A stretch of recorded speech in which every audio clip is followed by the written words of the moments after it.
The information in this episode is current as of the date recorded and is not intended as financial, tax, or legal advice. You should consult your tax, financial, and/or legal advisors before implementing any transactions and/or strategies concerning your finances. Hello, my name is Jakob Brost, and I'm an advisor at John Gielman and Associates. Today, we're here to talk about behavioral finance and how that might be affecting your financial decisions. Every day, millions of people make financial decisions without really thinking what's causing these decisions to be made and what might be behind them. Behavioral finance explores these biases and how they might affect your choices. Um, and it also helps explain why sometimes we can make irrational decisions. So in this video and in the article we're reviewing, we're going to discuss several key concepts of behavioral finance and some things to keep in mind while you're making your financial decisions. The first bias we're going to talk about is anchoring bias.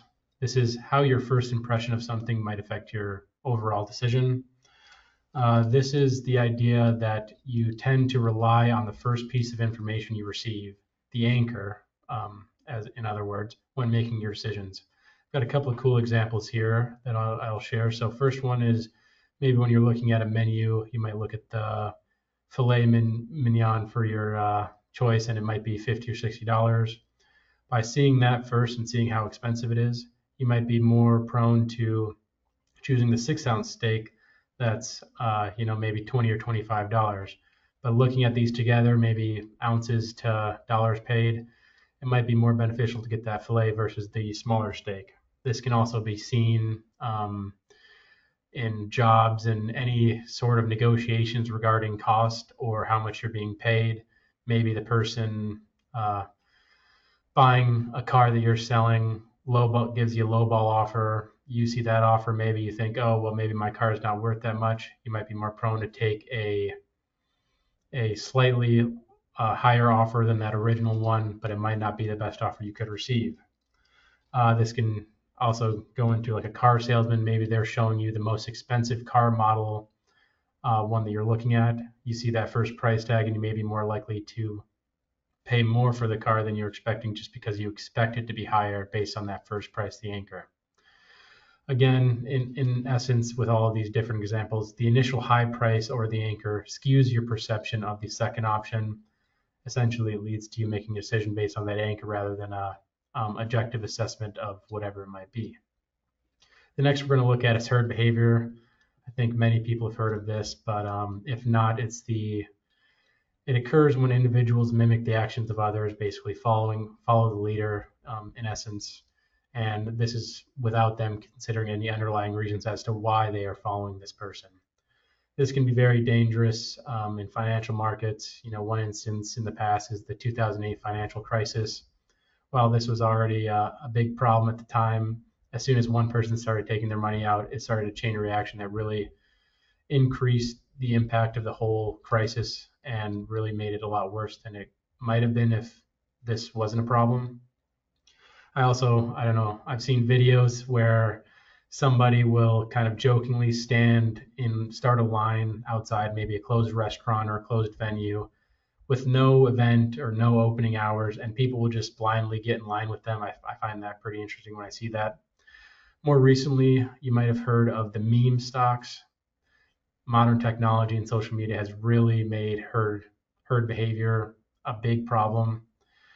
For those of you who don't know about the meme stocks, these were GameStop and AMC largely. So stocks that were kind of going downhill pretty fast with the evolving of technology and whatnot.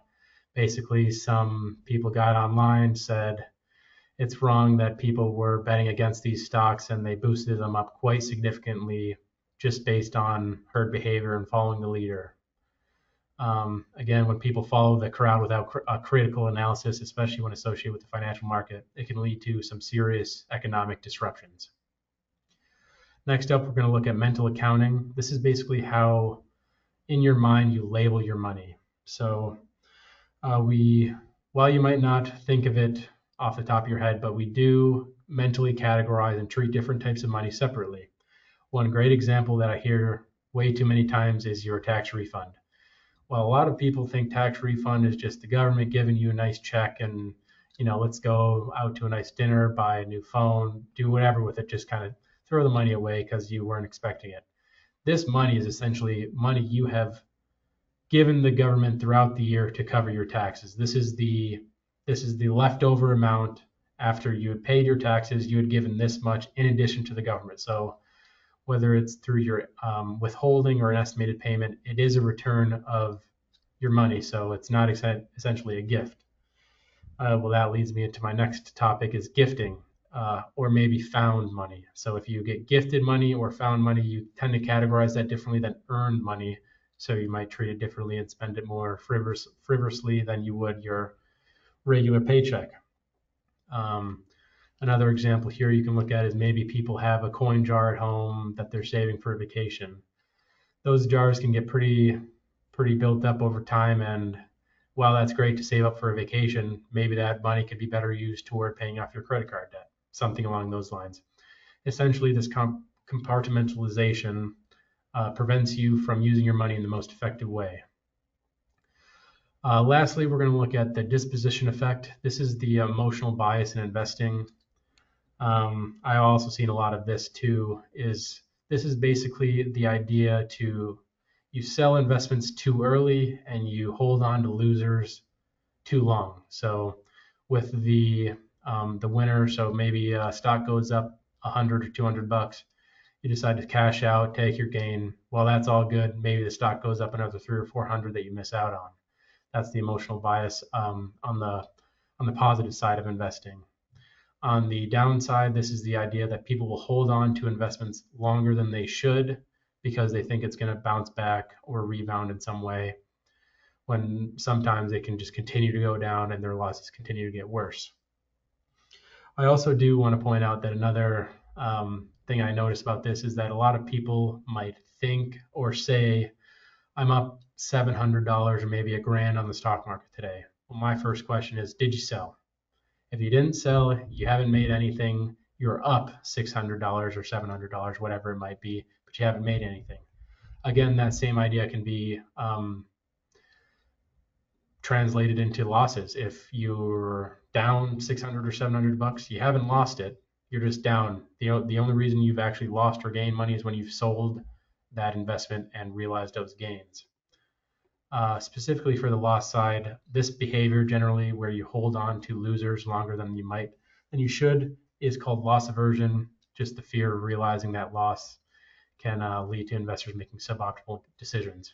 So those were the four that we're going to talk about. And in essence, I think behavioral finance is extremely useful if you are able to notice it in your behaviors and decisions you're making.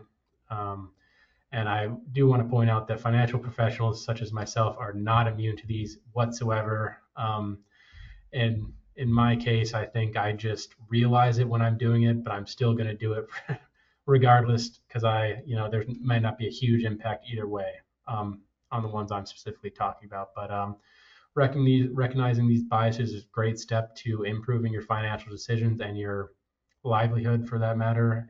Thank you for listening. If you have more questions about behavioral finance or want to hear more about some of the topics we talk about, feel free to subscribe to us in the bottom right-hand corner.